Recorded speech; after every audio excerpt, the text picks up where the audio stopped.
இலவச தரிசன டோக்கன் கூட்ட நெரிசலில் சிக்கி தமிழகத்தைச் சேர்ந்த 2 பெண்கள் உட்பட 6 பேர் உயிரிழந்தனர். படுகாயமடைந்த 20க்கும் மேற்பட்டோருக்கு மருத்துவமனையில் சிகிச்சை அளிக்கப்பட்டு வருகிறது.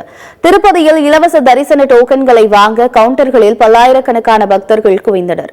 அப்போது கடும் கூட்ட நெரிசலால் தள்ளுமுள்ளு ஏற்பட்டது. இந்த கூட்ட நெரிசலில் சிக்கி சேலத்தைச் சேர்ந்த மல்லிகா, பொள்ளாச்சியைச் சேர்ந்த நிர்மலா உட்பட 6 பேர் உயிரிழந்தனர். பலர் படுகாயங்களுடன் மீட்கப்பட்டு மருத்துவமனையில் அனுமதிக்கப்பட்டுள்ளனர். இந்த சம்பவம் தொடர்பாக ஆந்திர முதலமைச்சர் சந்திரபாபு நாயுடு திருப்பதி தேவஸ்தான அதிகாரிகளை தொடர்பு கொண்டு விசாரித்துள்ளார். பாதிக்கப்பட்டவர்களுக்கு தேவையான உதவிகளையும் உயர்தர சிகிச்சைகளையும் வழங்க அதிகாரிகளுக்கு முதலமைச்சர் உத்தரவிட்டுள்ளார்.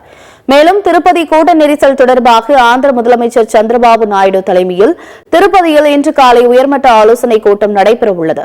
இதில் இறந்தவர்களின் குடும்பங்களுக்கு இழப்பீடு தொகை வழங்குவது குறித்து முடிவு செய்யப்பட உள்ளது.